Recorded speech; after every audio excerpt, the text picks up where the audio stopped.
Welcome to the New Discovery Christian Podcast, where you'll find Bible messaging and sermons that will encourage, uplift, and challenge you to a godlier life. Join our community and become inspired to continue living a God-directed life. Welcome. You're back again with New Discoveries Podcast. Here, Kyle, the host.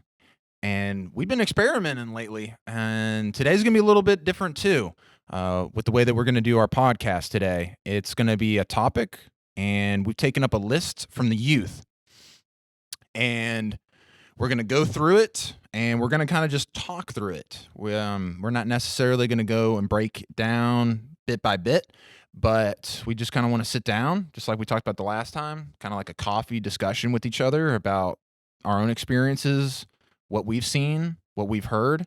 And so the first one today we're going to introduce is physical boundaries, specifically with dating, and that you have a commitment not to have, sexual relations before marriage. So with that mindset, we want to speak to that today. And we have a guest speaker on today to help us out with this discussion.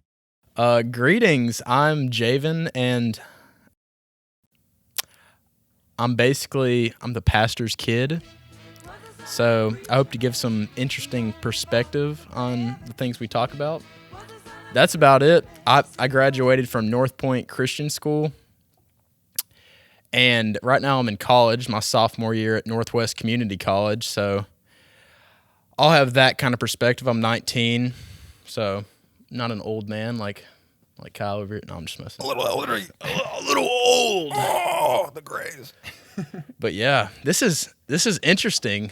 Being like I feel like I'm in a UFO, like with these lights, and then hearing my voice, I feel like I'm in like a machine mech. A little Joe Rogan action.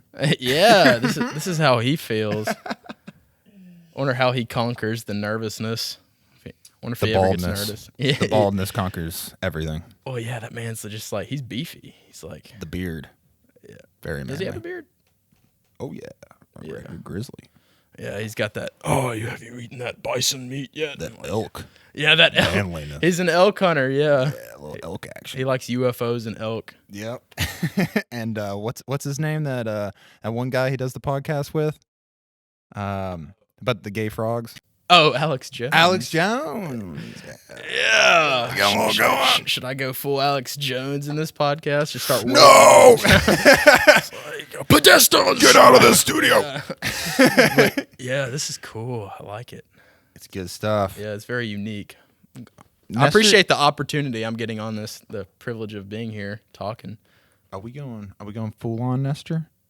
Oh, shit. Oh, okay. So it's on me? We got the green light. The people have been seeing me this whole time? Yeah. All right. Okay. Got a little we're just pre-gaming it, yeah. Yeah, we're getting it going. Yeah. So I want to remind everyone, I like the perspective that Javan's going to bring, and that's also why I, kind of had discussions with him and wanting to have him on, is because he's bringing more of an entry level to young adulthood right out of teenage years, where I'm kind of slap in the middle of it and finishing up my senior year with my bachelor's degree, whereas in Javan's just entering college, and then Zach brings a later young adult into more of definitely done with college, more of married, kids, focusing on the job.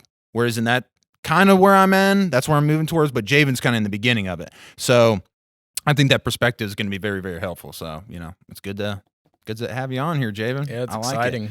So, our first topic, I already kind of mentioned it in the intro, physical boundaries. And,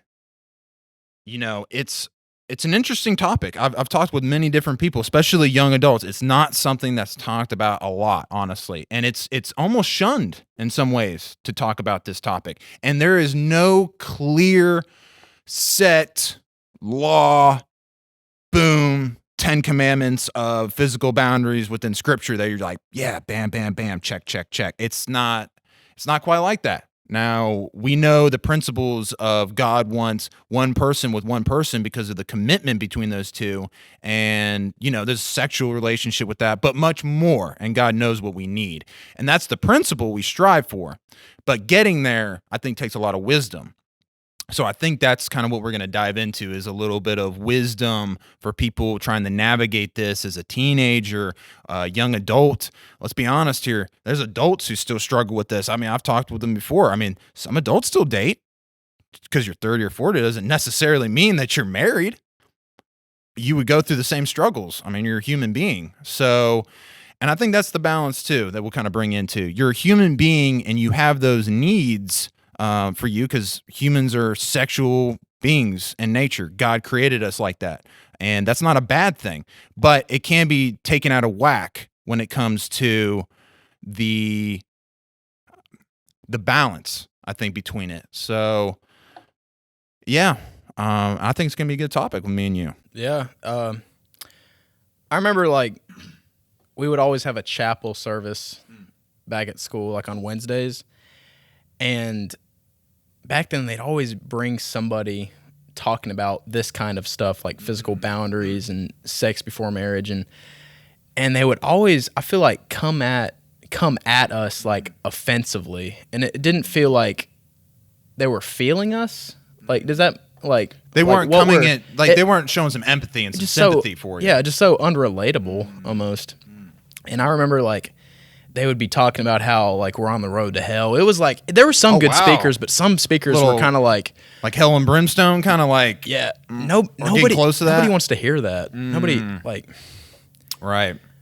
It seems like they're not taking it serious, the topic in itself, as in you're just evil for thinking of. No, it's like they don't recognize that you are a sexual being and God created that as good. It's like they just see that as just being wrong and you're bad for even feeling anything like that at all.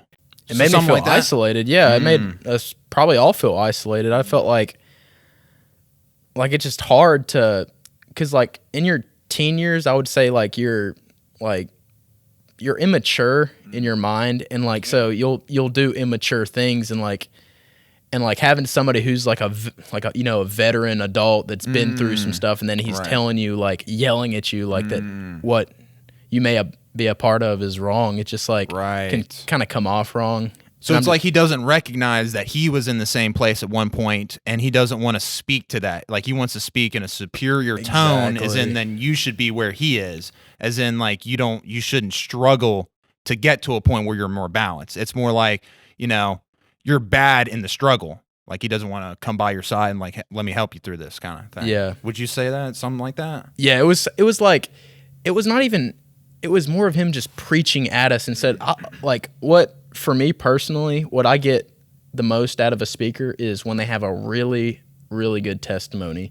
I feel like it's the relatability that makes it just sink in better and make you think about your own life and compare it with theirs. Yeah. And so when we had those speakers, that I like that, but yeah, you can't just come at somebody just firing at them.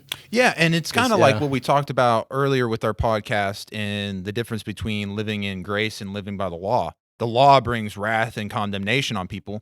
You don't change by that. I'm guessing you got defensive when he acted like that. You need the kind of buckle down, like a fight or flight kind of thing, instead of acceptance. It's he's judging who I am and my identity. You're going to fight against that, because that's not cool if someone's doing that to you. They're not putting themselves in your place. Whereas in I like what you said about the testimony. It's kind of I want you to kind of come into my shoes, and I want to try to come into your shoes a little bit. And how can we do better than we're doing right now? I feel like that perspective, I try to do that. I'm sure I fail at it, but I try to strengthen my muscles in that area, especially with the youth, or, I talk with young adults. We've had many discussions, podcast type stuff over coffee many different times, and other people too. And I try to come from that perspective where it's not look at me and look how great I'm doing. And if I try to share something, it's more of to help in some kind of way, not force down your throat, not control, and I think that's a sad thing too. And because I think with that topic, but with other topics too, that's going down a different drain pipe or a different rabbit hole there. But some sermons can always come across like that with some people. All teachings can come across as, let me punch you in the face and deal with it. You know what I mean? Instead of, here, let me help you up. Let me come by your side and kind of lift you up. And if I have anything to help you, it's for your good, not to, man, just ground and pound you, just curb stomp you, nothing like that. But I think there's a few different things too. When I was thinking about this topic, is the balance of this topic, because there's extremes. There's extremes in physical boundaries as, should you just not touch someone? Like, there's no touch, there's no sign of intimacy or liking someone, like at all, like nothing, like zero, no hand on, no holding hands, no nothing on the shoulder, no kiss on the cheek, no hugs, just, and then that's one perspective. Yeah, it's like the far end of the spectrum. Spectrum, and then the other end is just right. Yeah, it's just like, there's anything goes. And of course, we're coming from a perspective that, first of all, your mindset is you want to wait until marriage first. So, if you don't, this podcast may not be for you, possibly. And I'm not trying to cram any values down your throat. But if you have these values, that's what we're speaking to. I have these values. I know you have from discussions that we've had. And I know there's other people listening that have those values. And we would just want to try to speak to that. Because on the other side of things, if you say nothing and have no... I guess I could use the word boundaries. I'll just use it. There was another word I was thinking of. But if you have no limits to what that is, you know what I mean? Then anything goes. And then when someone pulls some kind of move or something like that, and even if that's not their intention, they can say, well, we never set that boundary. And they could say, well, yeah, I don't want to have sexual relationship either. But then they did something that's moving towards that. And it's like, well, I didn't, that's not my intention. What do you do then? So you didn't set the boundaries to begin with. And it's like, oh man, they have a point there. Nothing was set. So it's kind of like, it's free. It's a free for all. You got to have a plan. You got to have you can't be in a relationship and be like, well, I don't know if I can do anything if such and such, or this happens. I don't know if things get taken somewhere. But you got to have a plan and you got to communicate that. That's also, like, you got to say, like, this is important to me to keep this and not lose something, not risk anything. And this is important to me to my Christianity, to uphold these values. And you got to go in with a plan. Because if you go in without a plan, it's just like anything else. Like, you're going to fail. You're going to fail miserably if you go into a relationship thinking, oh, I'll be fine. I don't need to secure myself. Like, I feel like, the door closed rule. Did you have that in your house? The door open rule. Is that what you're thinking of? Yeah. Our door always had to be open. Mine couldn't be closed. Yeah, that's what I meant. I know what you mean. Yeah. It had to be open. Yeah. In fact, I'm not even allowed to have girls in my room. Oh, really? Yeah. Oh, wow. So, that's probably wise as well. It's upstairs, honestly. So it kind of makes sense. Yeah, it's more. Yeah. I've been to your house before. It's kind of more upstairs, all the way far away, kind of from where everyone else is. So it's not. I can see the wisdom in that. I can. I think that's a good rule. In all honesty, because let's be honest here. I need to throw this out before we continue on with the podcast. I myself am a human being, and yes, God created sexual tension for a reason. If I didn't, I don't think I'm human, or there's something wrong with me. So I need to put that out there. And I'm also a guy. I'm just going to be honest. Guys' drives are a whole lot stronger. So that needs to be accepted, first of all. And I don't mean accepting that as in like, ooh, I could do whatever I want. I could think whatever I want. I could do whatever I want. That's not what I mean. It's accepting the fact that I can be vulnerable. I like that. You know what I mean? I accept that I'm vulnerable in that area for those different dimensions. And it's like, okay, I know that. Now, how do I go forward in a way with my values so that I don't have a broken mindset of going against my values? If you go against your values, you have a broken conscience. And that is not in a state of life you want to be in, where you have a double paralleled life, and you're feeding yourself lies because you value this, but you're feeding lies and suppressing what you know is who you want to be. So you're not even who you want to be to the fullest. And, on this podcast, Jesus says, I came so that you may have life and life to the fullest. And that is definitely in that area. You're not living to the fullest with a broken conscience. You can't do anything correctly. It infects everything you do because you start suppressing lies. And once you start allowing lies, your compass of life just gets spun out of whack, So I want to kind of just say that too. Going forward is our perspective here. Let's be honest. Let's throw things on the table. Most people don't talk about that. They don't. They're too afraid. As in, like, if you say something like that, it's like, oh, he's just all into sexual things or something like that. No, I'm being honest with myself here, because you will get feedback about sexual relationships and how you do that from somewhere. And now that leads down a whole nother category of a podcast about how people wrongfully get that feedback from music, internet, people at school, instead of other good examples. But we want to have the real discussion here and be real about who we are and, going forward about ourselves and putting ourselves in other people's footsteps, So I kind of wanted to say that. I think that leads a good groundwork. But I could think of another example. We were talking at Mac, and our meal at church is, for anyone, that's the abbreviation. We have a meal after church on Sundays.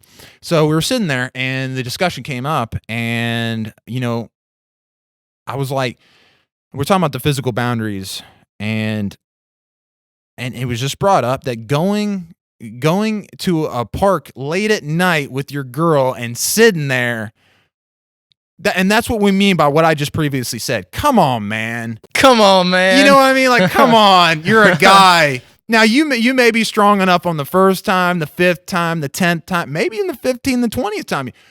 The 50th time? The 100th time?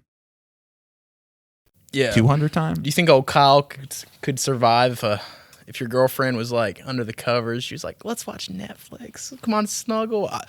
I think that's a danger zone. Yeah, I think that's the same thing, man. I think that's the same exact scenario. You're playing with fire, I think. Yeah. And you may not get burned this time. You're putting yourself in those situations like that you could avoid. Right.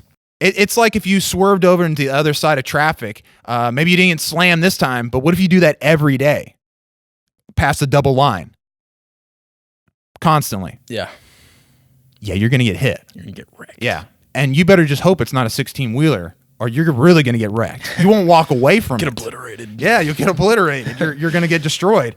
But I think that's what can happen in people's lives, though. They look at that and it's just like, oh, we're just kind of, just freedom. I'm not going to do it. My commitments are stronger. No, your feelings are stronger. I'm just going to be honest here. Yeah. Oh, yeah. It's really...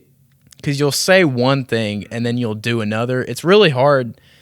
I'm just going to be honest. It's so, the hardest thing about being a Christian is trying not to be a hypocrite. Because, there's that natural side of you that wants to sin and do bad stuff. And then there's that other side of you that strives to get better, be a better person. Yeah. And when you're in a relationship, you can sometimes sacrifice that. And what do you mean? Lose a part of yourself. Sacrifice what? Sacrifice your what? values, you're you're kind of contradicting yourself by doing these things that aren't in the that are in the Bible that say not to do them. Yeah, and you're doing them, and then you look worse as a Christian.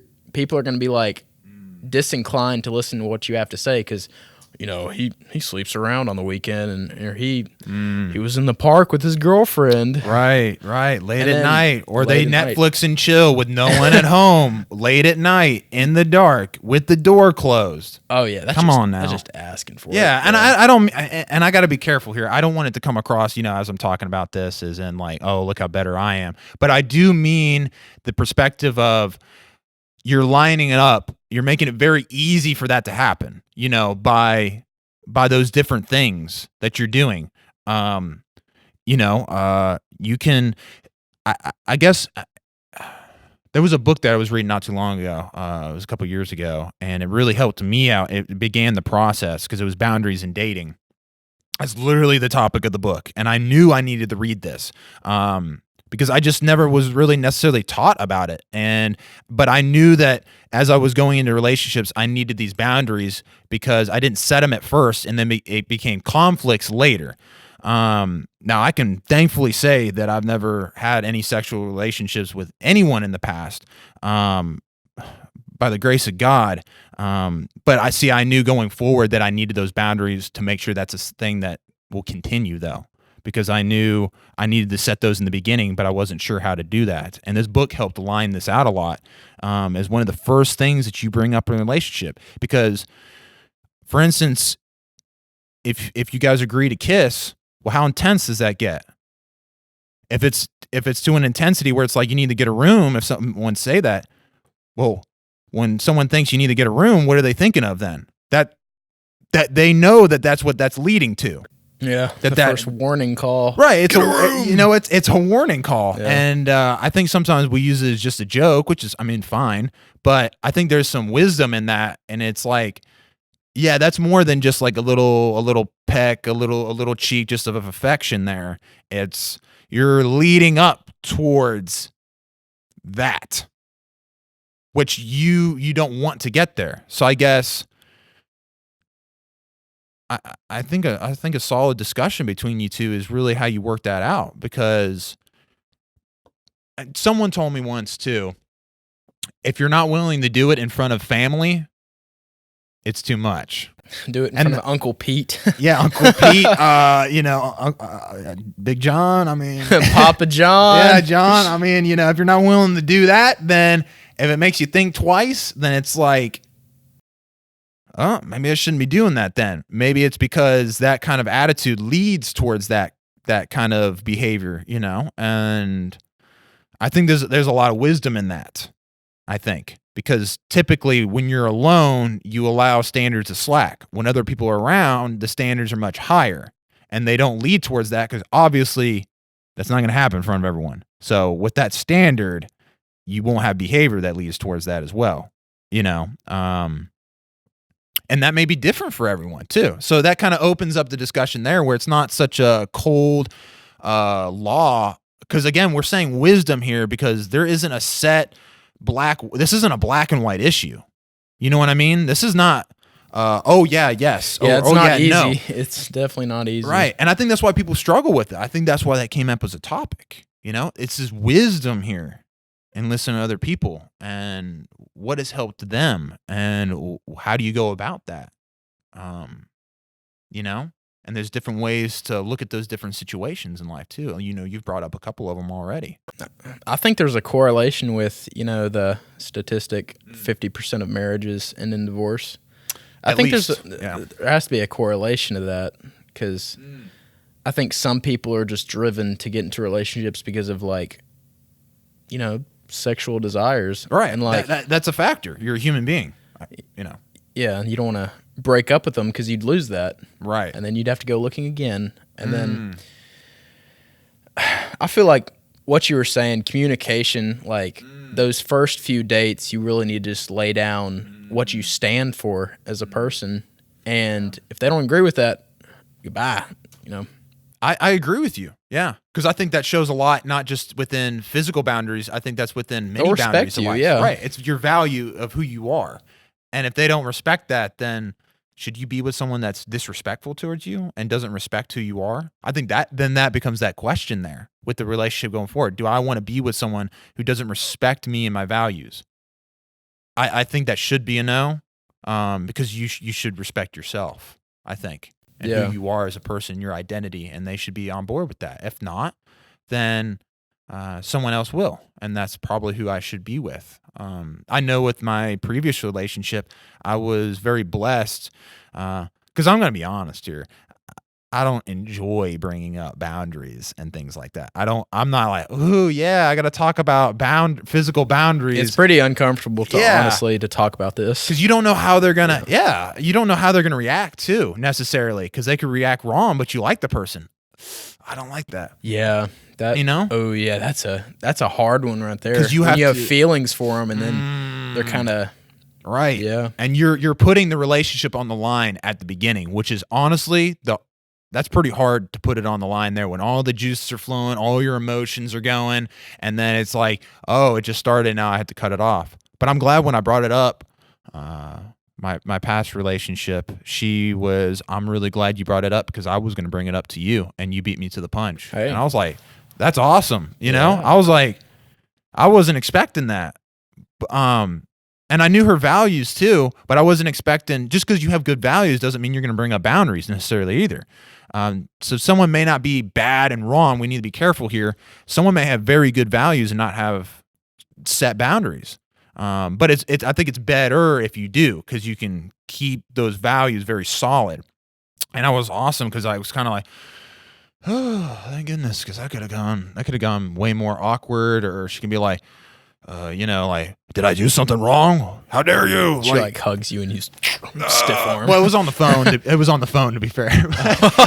Well, maybe she could have driven over and give me a punch in the face or something, or a slap in the face. I don't know. Up. Yeah. Yeah. But yeah, she took it good, and I was like, oh man, someone valued it too. I was like, oh man, it's much better. It was still slightly awkward because it's boundaries, and we had to get very specific, even with things like, don't touch this area, don't go there. But I think that has to happen, and obviously it was still awkward because I'm going to be specific here because this is what people need. I think we said no touching anything below the waist. That is absolutely off limits, because that is absolutely just asking for danger, because just doing so is, you're just going to lead down a bad road.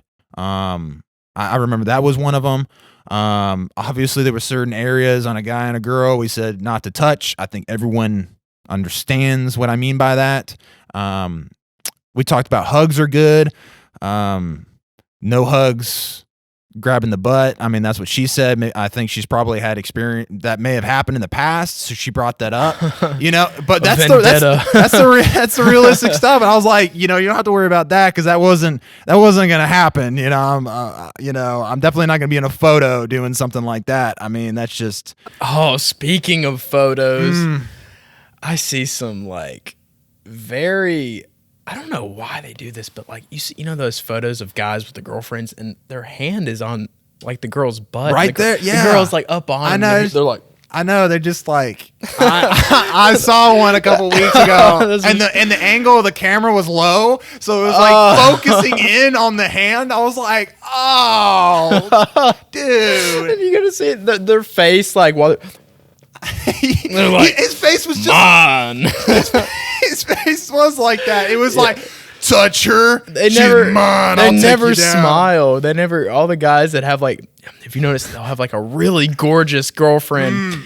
They're putting on that face so the other dogs stay away. They're I'm gonna curb stomp you if you touch her.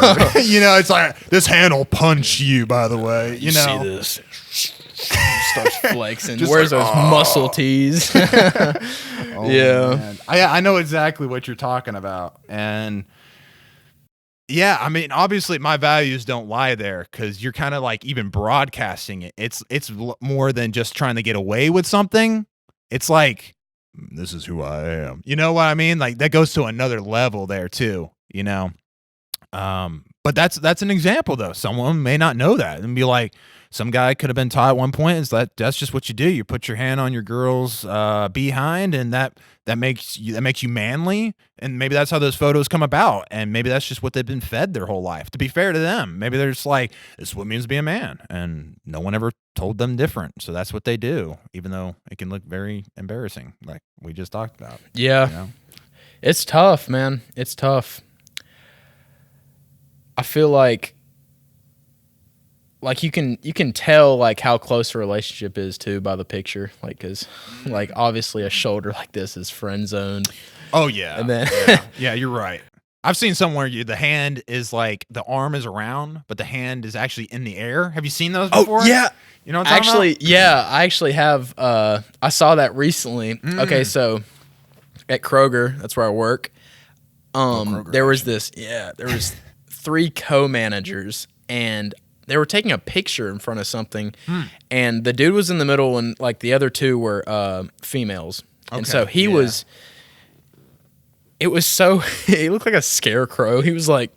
Oh, so and you then can see his hands you can like see, this. but I think the photo was taken so where it would crop out his hand, so it didn't look like he was like a so it didn't look. scarecrow. Oh, okay. It's like, I see what you're saying. yeah, but yeah, he was doing that, and I was like, and there's a reason for that, like because of all of these Just like sexual these harassment accusations stuff. against Yeah, like Me Too top movement. people. Yeah.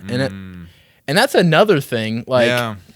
you are putting yourself on the line if you're ever dealing with someone that maybe would want to lie about you to get some revenge. Yeah. I mean, you're right. Man, that enters into another category. You know, we talked about we were talking about this a few Sundays ago. Remember? I was talking about the youth ministry. You talked about, you know, the priesthood and all the scandals and the debacles that they've gone through.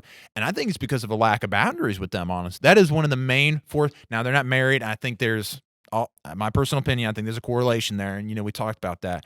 But, you know, here at New Discovery, we have a set standard, especially if people,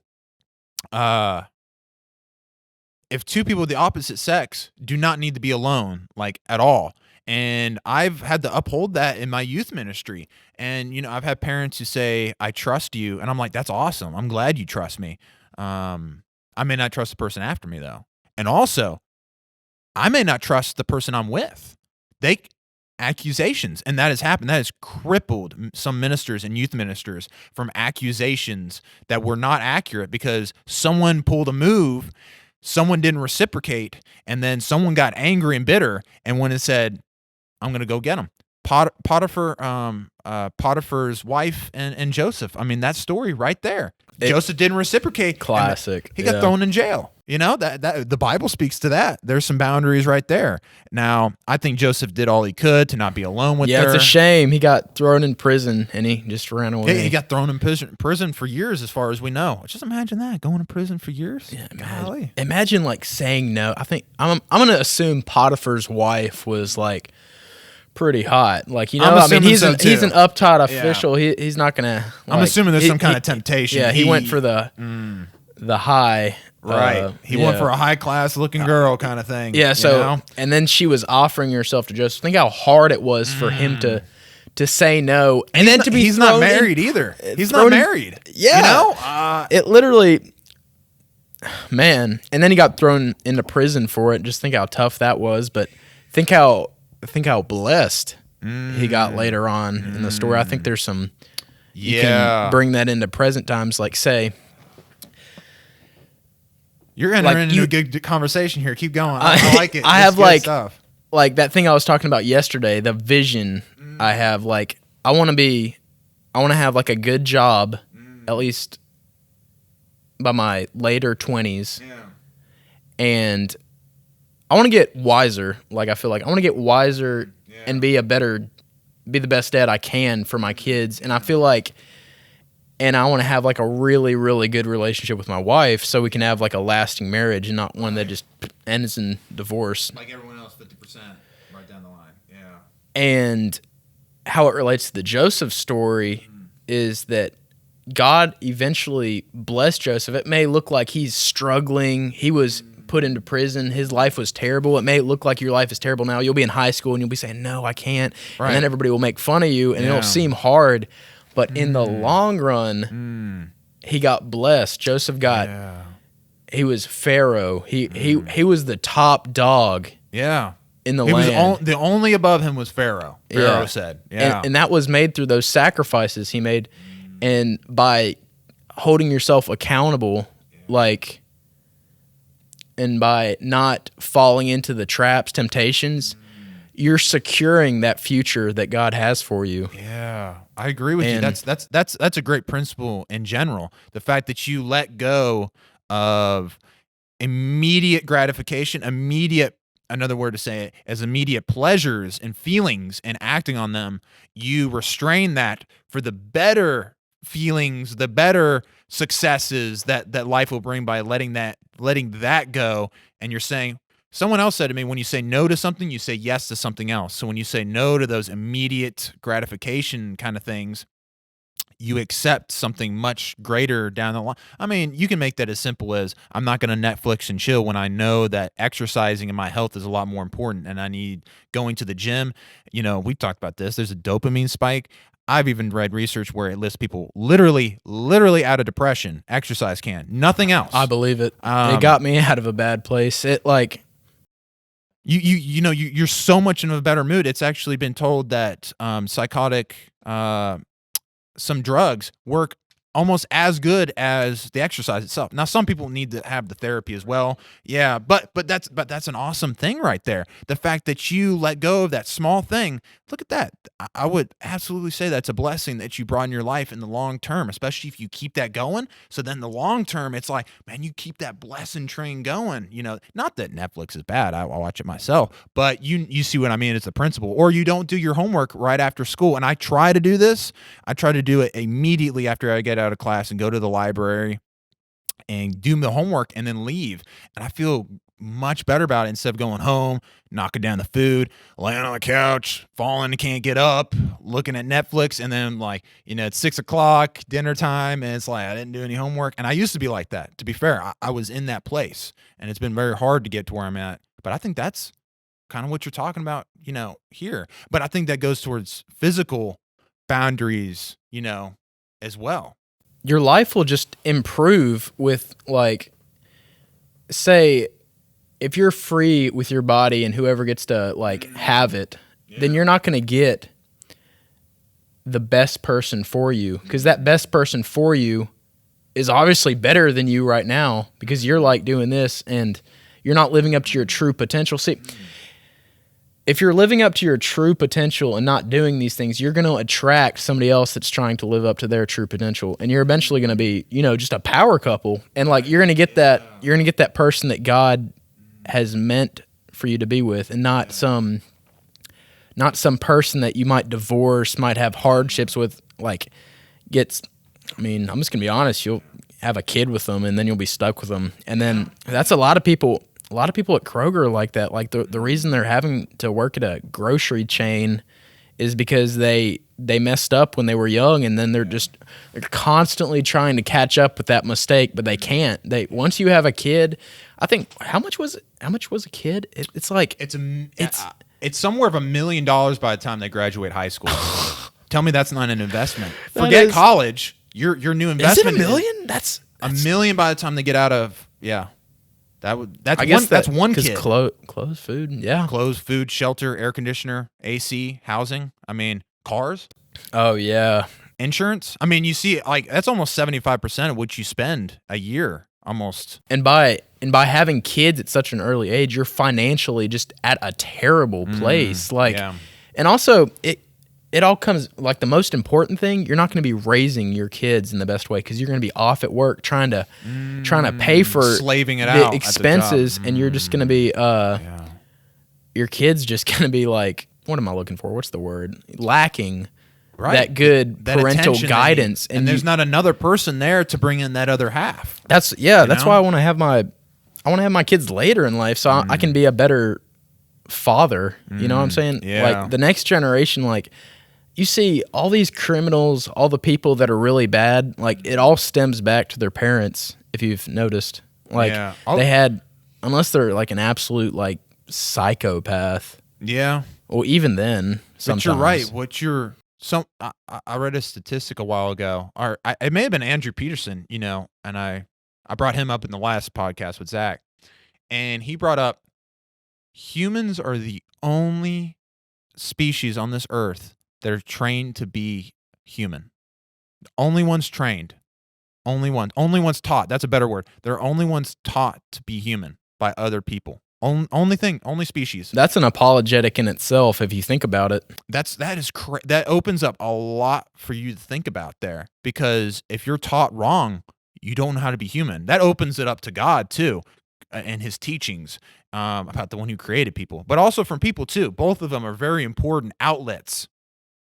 But in that, like you said, if you're taught wrong, that's all you know. That's all you know. Right. And I'm not saying all the blame is on parents either. People have their own choice. You have You have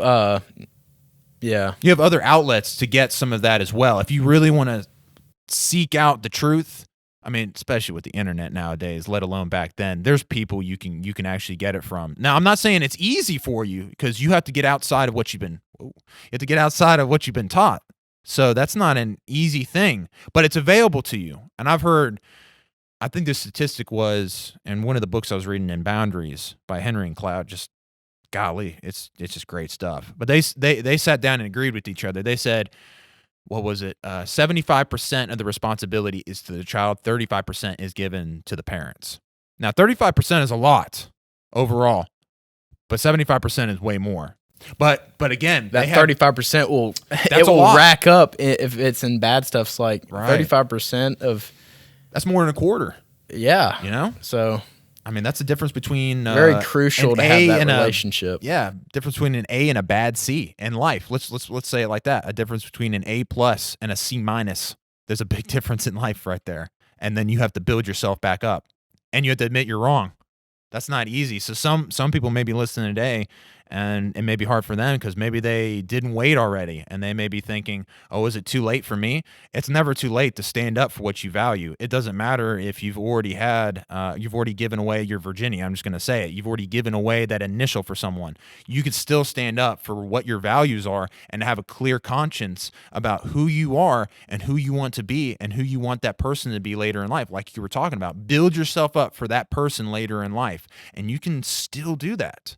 You may have given that away, and it could have been better. But it's never too late. It's like you can. The only direction you can go at the lowest point of your life is up. I like that. That gives you comfort. If you feel absolutely terrible with your life, the only direction is up. Yeah, I like the lowest that. point. It just like uplifts you. Now, I thought you were about to say something else, and I was like, I thought you said it was never too late to still be a virgin. I was like, because my second virginity. I have a story about my second girlfriend. She had a funny story where she told me where a girl told her where she had ended up giving it away from this guy, and she thought he was definitely the guy, like he was going to be the one, and they were going to get married and have kids, and he ended up leaving her. But that's not the funny part. That sucks. But what was kind of funny is it was around December, and she said, what is your New Year's resolution? She said, this year I'm gonna restart as a virgin. I was like, wait, say that to me again. She said, yeah. She said she's going to now be a virgin again because that's her New Year's resolution. Can I get a clown check on Sector 5? Yeah. I was like, oh no. So I was like, so if that comes up in a conversation with a girl, if that's already happened or not, she's like, my girlfriend, she was like, yeah, you never know these days. I'm like, oh. I like the concept of that. It just, you can't say you're a virgin. That's like, it's kind of saying, right. That's misleading. Yeah. It's like I mean? Second virginity. That's like saying, shoot, yeah, what I is think that that's like? what it was. It's kind of lying. That's lying. Because I'm sure she doesn't go around saying second. She only says that around people who know. She's just saying she had no relationships at all. 2019. Like, this is the year of the virgin. Right. Yeah. Forgive and forget. Like literally, it didn't happen. That's being very misleading. That's lying. You gotta take into account your mistakes, and that's the only way you'll get better. Right. Like by improving that 50%, heck, 70% of you that's falling. Right. It's the only way to get to that 100% you, true potential, secure that God future. You know what I'm saying? Yeah, I know what you mean. It's just becoming better, and it's not a good versus bad, like as in your status as a person. I think the only thing that makes you good is your attitude if you just want to be better. I think that's it, honestly. Whatever state you're in. Someone may have their life more together, but their state may be, I've arrived. I don't need to learn anything. I would say they're bad. And the person who they're in a lower status, a lot more is a wreck in their life, but they're saying, I want to be better. They're good. They're in a better state of life. And that's not talking about I am definitely nowhere where I want to be. I am not satisfied. It's kind of like working out. Like, yeah, you kind of want to you got to work the muscles. Yeah, you gotta keep getting stronger.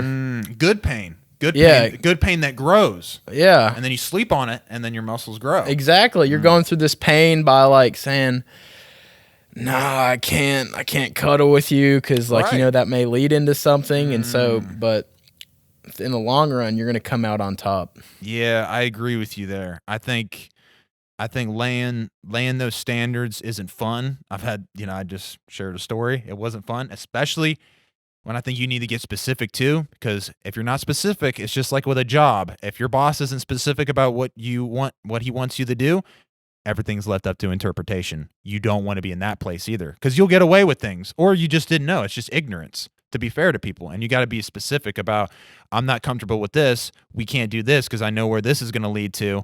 It's going to be uncomfortable, but so are a lot of things are uncomfortable. My first day in college was uncomfortable. I'm glad I did it though. And I worked at the muscles to where it's more natural, way more natural now than it was in the past. But I worked at those muscles. I stretched myself. And same thing here. It's stretching yourself for your values and who you want to be and working on that. And as long as that's your values and you respect that and you want to work towards that, it takes work. It takes a little work and takes discipline. But you got to have that goal in mind. Yeah. You got to have that goal that you strive to be. Yeah. You'll never get to perfection, but you want to strive for perfection. Yeah. Because we're imperfect people, but we can still strive for it. Yeah. And 95% good is better than 95% bad. And we'll make mistakes along the road too. And I think that's one thing to be mentioned too. When you do this, you're going to make mistakes in it. You're going to. That's just life. Anything you do anything in, you're going to make mistakes. We want to try not to fail, but there's going to be mistakes, but you can't make mistakes if you're not going to succeed. No mistakes, no success, and then you'll eventually just fail in kind of a state of not trying. And I don't think that's a good place to be. I don't think if you want to strive, because I liked how you brought up who you want to be one day and who you want to be with, and that relationship with someone and being equal, you build each other up, you grow, but you got to do that first with yourself. You got to be that person, and that'll attract that other person. That's a big thing right there. Yeah, I've had some girls, and man, they're stunning, and I knew they were even into me, but I was like, but I knew I could sense that attitude, I guess I could say, being intuitive about it. And they didn't have that growth mentality, and it's more like, I am the way I am, and it's like, I can get to know you. They'll weigh you down in the long run if they're like just accepting. Right. Yeah, these are my flaws. Yeah. Right. Perky. Yeah, exactly. But see, that's the quirky. And it's an attitude in the way that they're saying that too. You see what I mean?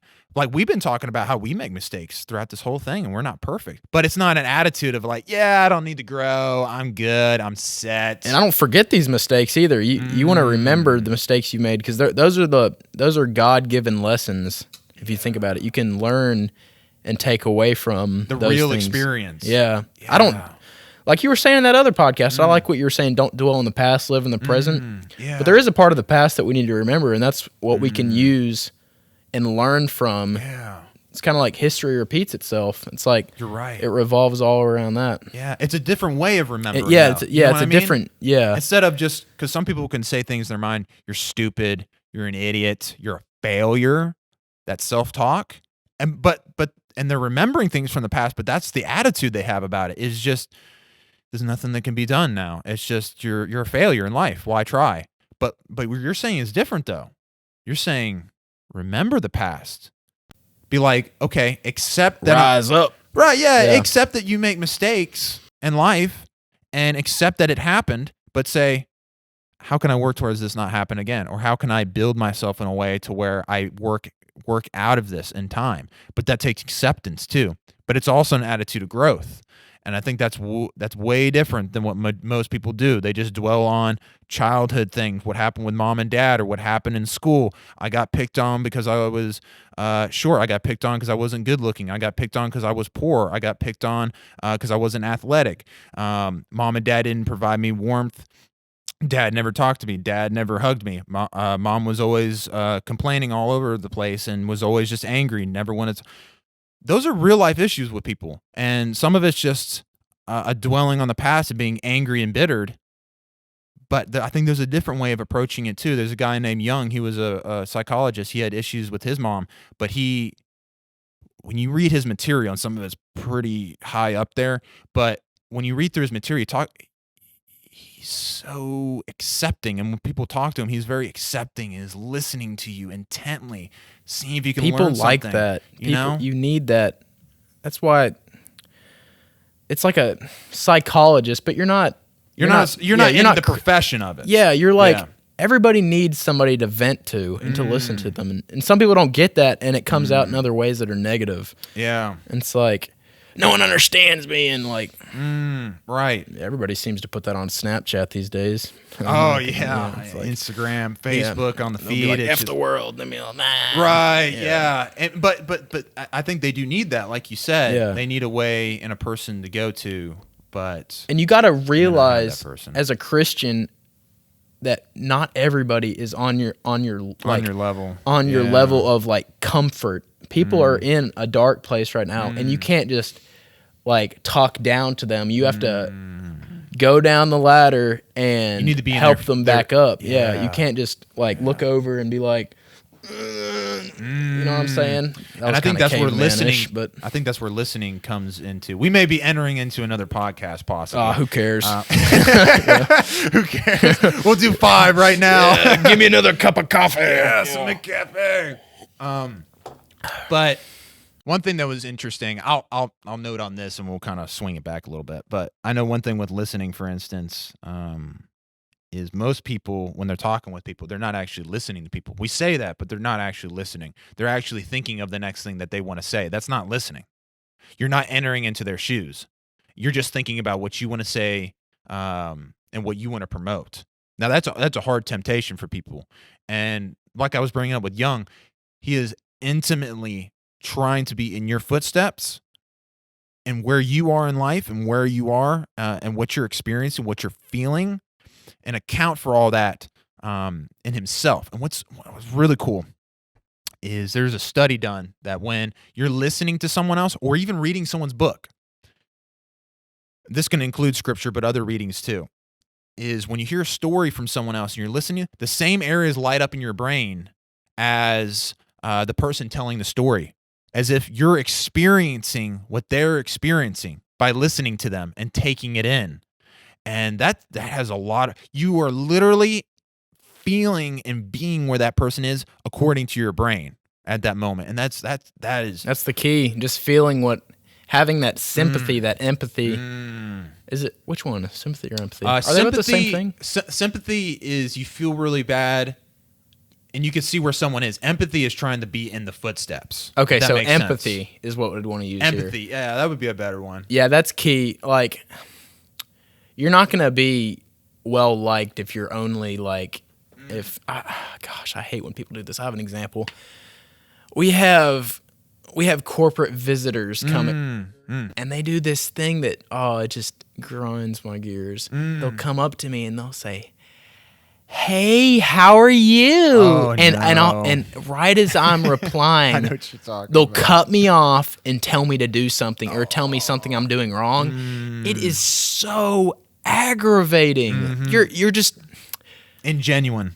It is. That's ingenuine people. Ingenuine. Just I know exactly what you're talking about. You've got I feel like a good leader is somebody who is able to have that relationship with each individual person and like be able to talk on a regular basis and like what they're going through. That's why pastors, youth ministers, they visit people. And like that's Homes, the hospitals. whole thing right there. Yeah, it's important. You gotta you've got to keep up that relationship. You can't be just that big old corporate pastor that says, "Hey, how are you? You didn't tithe this week." Yeah, it's like, Yeah.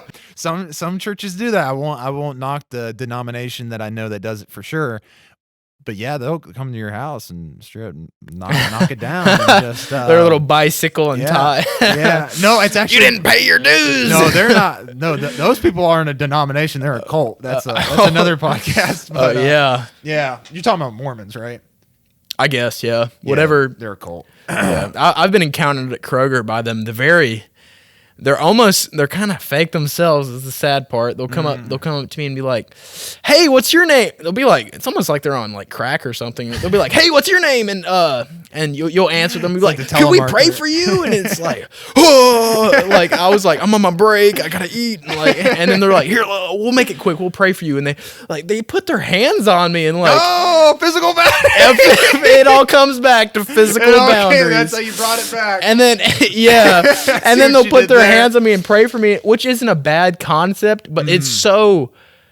They did it in so an awkward manner. Weird. Right? Yeah. Like they didn't. I don't think they didn't do it not according to know how far they know you. You're not going to gain somebody, in my opinion. Honestly, like you may gain somebody that's. I don't know. You might gain some people out of doing that, but for me, it honestly made me like uncomfortable, very uncomfortable. And dude, I'm a pastor's son. It shouldn't make me uncomfortable if you're trying to come and witness to me before you know the fact that I'm a pastor's son. Right. Yeah. And yeah, so that happened. That was pretty strange. Yeah, it's always so funny seeing the look on their harassed. face. And it's like I'm actually the pastor's kid at New Discovery Christian Church, and then they're like, gosh.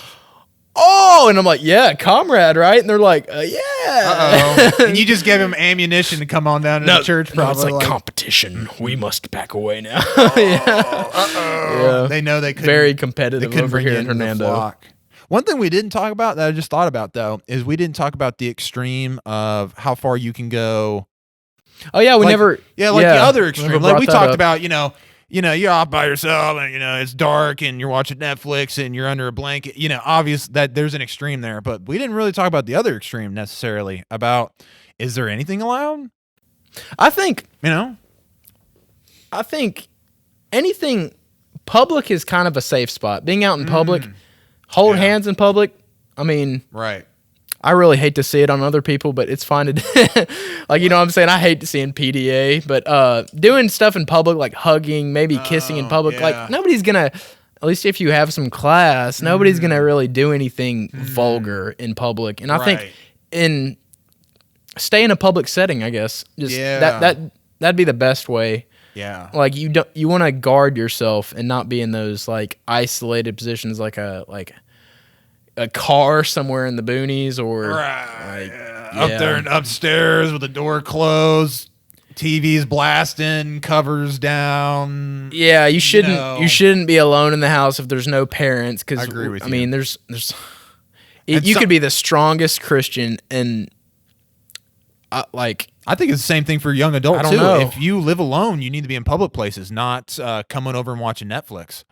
That may seem really strong to some people, but it's no different than being in the house with the door closed because it's literally the whole house with the door closed and dark. With exactly. Netflix. So it's the same concept there. Yeah. I agree with you. I think you'll know what those boundaries are when you're in public because most people, if you already have that value of wanting to wait, I think you have most of the values to not be grabbing people in public and stuff like that. I think you already. I was walking through Northwest and it's like, I'm just gonna be honest, it's like 14th grade.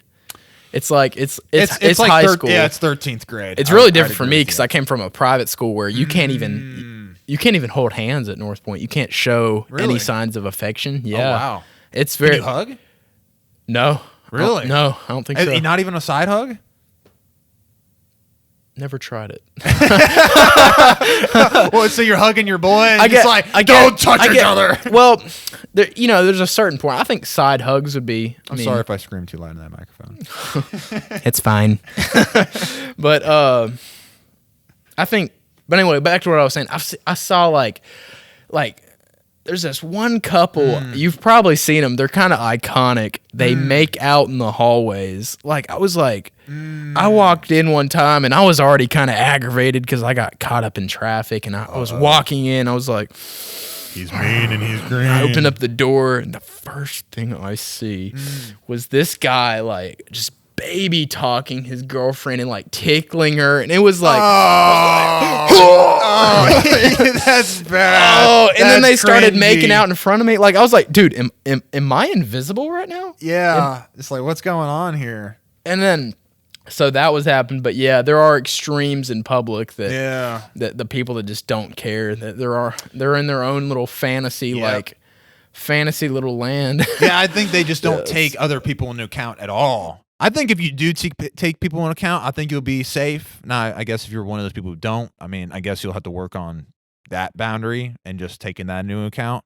But yeah, because you're right. You're not going to go overzealous on the kissing. You're not going to go overzealous in touching someone, grabbing them. I don't know the exact words that I'm trying to look for. Some of those are kind of strong words, but you get what I mean. I mean, how you hug someone, how if you have their hand on your shoulder, I mean, what are you doing? If you're kissing them, none of those are necessarily off limits, but you know, what does it look like? Yeah, you don't want to be, because I had one person tell me that I wasn't touchy enough one time, and I was like, I guess that's a good thing to be. I don't know, but like, you don't want to be, because then they get confused, then they're like, does he even really like me? He's acting kind of like, so you don't want to be, that's the other side of the spectrum on the whole topic. Like, you don't want to be like, I will not hold your hand until marriage. Right? Like, You don't want to be. That's kind of like, they're gonna. Because it's like, is he going to have issues? Like, I think intimacy is way more than you're cheating on them or something. Like, if you won't even hold their hand or hug them, there's something weird going on. Right. Because everyone knows that you're attracted to the opposite sex, and you show that attraction in some ways, at least. Yeah. And if you're not, it will go through your head. Do they even like me? So I agree. That's a good balance. I just was shy in high school. I would be. I was like, probably had girl dyslexia. Little, you know what I'm saying? Well, like, who didn't have? It wasn't until senior year that I got like, I was like, I gotta get out of my shell a little. Yeah. That's kind of when it happened with me too. The last couple years of high school, it was a little bit better. I technically dated, but middle school dating isn't really. Yeah, that's dating. Like going to the movies and taking a picture, posting it, and then never seeing her again. Every time you hug or something, it's like extra cringy. You barely say anything to each other. That's not getting to know someone. Yeah. Once I graduated, then it's like, I was starting to get that ball kind of rolling, you know? Graduating is key. If you're still in high school, just my advice is just like, no, everything. It's not real dating. Everything will change once you're in college. College is like, everything changes. Once you're at that age, you start getting to know yourself. Like, I don't think I really started to grow up until I was like in my first year of college. I didn't feel like I guess like for everything that was going on in high school, I never really had time to sit down and get to know myself. Yeah. And like try to get more mature. Didn't really know the values that you would even stand up for, kind of thing. Yeah, so how can you stand up for when you? Because to be fair, when you're a teenager, your identity is just whack. I mean, it really is. You're trying to get. I didn't even know myself. I didn't even know myself all through high school, and I would do things and just because people like you. Exactly. Try to fit in with that crowd, and then just when you're in high school, you should be your. It's so cliched because you hear this a lot. You should just be yourself, but that couldn't be more true. Like, you need to have values. You need to stand up for something because eventually you may get laughed at for being that dude that, like, oh, he doesn't do this, he doesn't do that. Yeah. But eventually you'll gain respect. And respect is a great thing to have. They may see you as different, but you'll have their respect because you have those boundaries.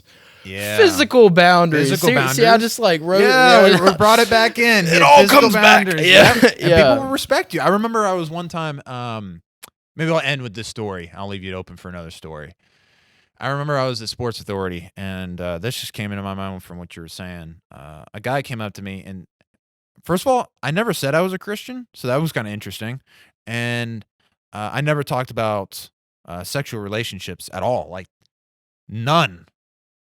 But he came up and he was like, Kyle, how can you as a godly man, and you're a guy and everything, how can you not have sexual relationships with other girls?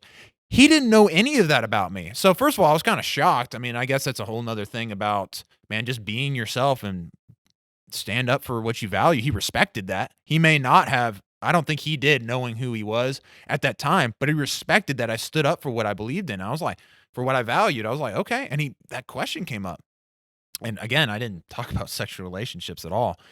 And so, but I was talking with him, and I ended up just telling him, I was like, man, of course, I kind of said, like, man, how did you know all that? And they just talked about, man, I just kind of know you and just how you work and your work ethic and stuff like that. But I ended up trying to, I told him along the lines of, dude, especially along the lines when you're treating people like that, like in that manner, you don't see people as really human anymore. You just see them as like objects. And I said, for me, I want more out. I want more. I don't settle for that. I don't just settle for just that, if that makes sense. I want that plus and a full relationship for life. So I get more. I said, I don't want to settle. I said, most people settle for things. I'll even go so far as say to settle for mediocrity. And I'm sure I'm settling for some mediocrity in my life right now, and I may not even know about it.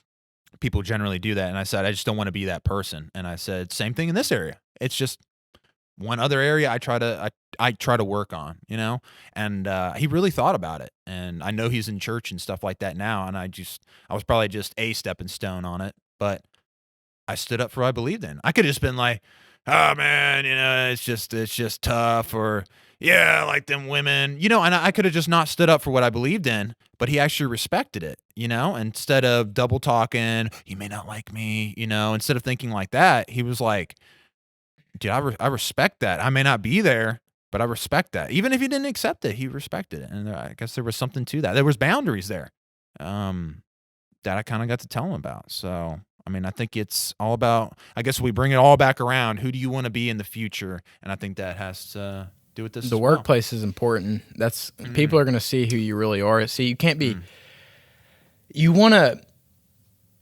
to show people like that you're a Christian in every aspects of your life, not just church. You can't just put on a mask and come in. You got to see what I've been trying to do lately, or not lately, but for about a year now at Kroger, I've been trying to work harder, go the extra mile, because if that will get somebody interested in what is his work ethic? Is he a Christian? Oh, really? Oh, I wonder if there's a correlation there. See, that's important, because you can't be some, like, for instance, when I was in one department, I was just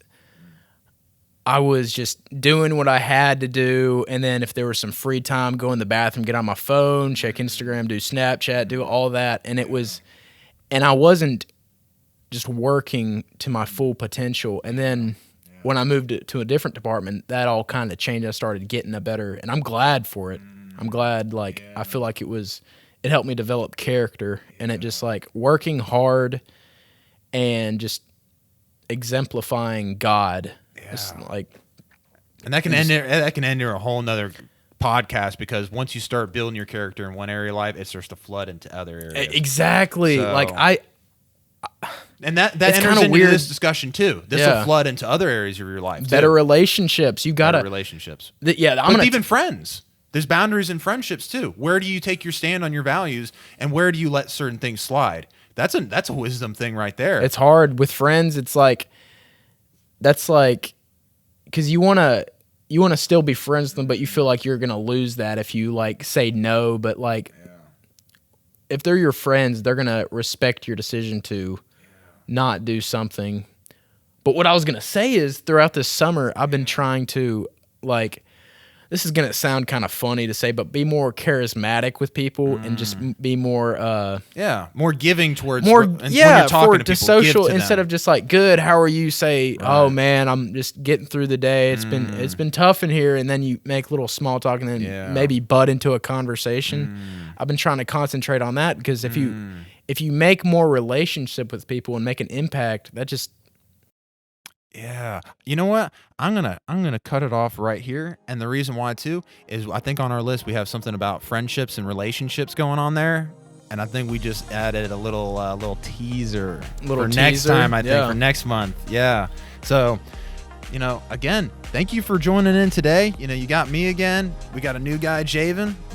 I think you guys are gonna like him. I'm liking him on here. I think he's bringing in a great perspective, great conversation in here, and I'm looking forward to where we go. Appreciate in the the opportunity. future. Yeah, it's fun. You're welcome, man. Yes, sir. We're gonna see you guys next time. Peace.